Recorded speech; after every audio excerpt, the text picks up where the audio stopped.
G'day guys. Today I wanted to have a bit of a rant on pond skimmers being so expensive and how annoying it is, because they're really an important bit of kit for anyone with a pond.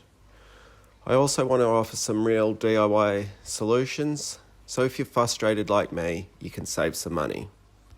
G'day, my name is Kev. The purpose of my channel and website is to help people that love ponds save money.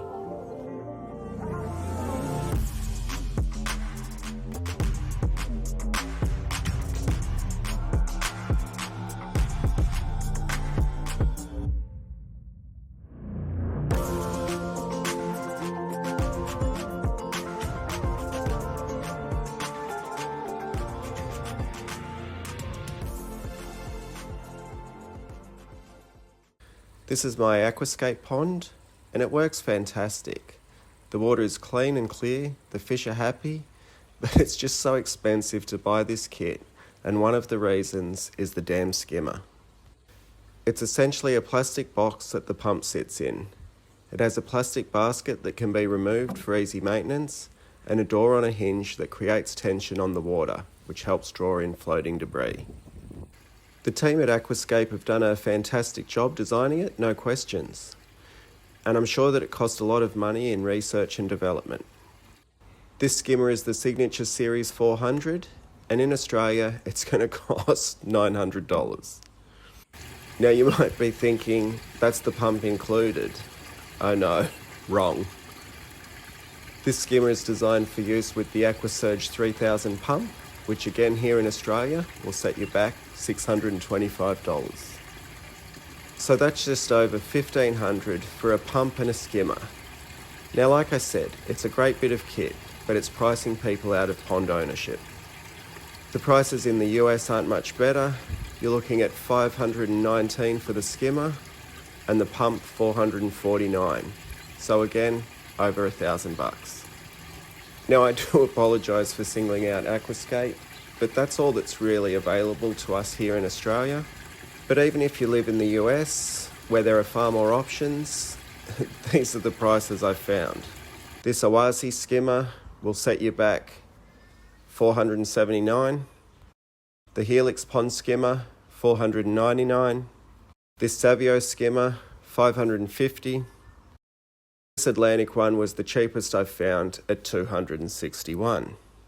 Again, all four options don't include the pump, so you've got to go factor that in as well. Now, I clearly have no idea on how much it costs to research and manufacture a product, but here are some things that I've personally tried and found to work really well. Just get yourself a bucket, position a few rocks around the edge, seal the gaps of the rocks in with an expandable foam, use an offcut of pond liner to act as a weir door. Buy a cheaper pond pump. I spent around $250 for an energy efficient low volt model. Put the pump inside the bucket, buy a good quality filter sponge, cut it to fit inside the bucket and allow the plumbing through. Bam, I've got a cheap skimmer. As you can see, I've got no debris on the surface of the pond, it's all being pulled into the bucket. Now, if you need something a bit bigger, well, what about an intake bay?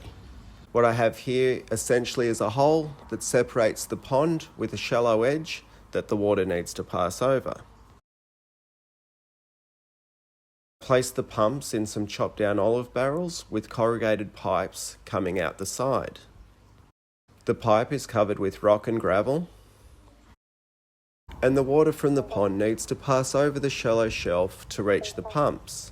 Bam, again, I've got skimming action. From here it can be netted out whenever you want. As you can see, all the debris is in the intake bay. The pond, the surface is debris free. Cheap, easy, no expensive equipment. Am I saying these are better than the professional stuff? Not at all. I love my aquascape pond, but I also love my DIY ponds. All I'm saying is don't let expensive equipment discourage you from having a well-functioning, natural-looking pond.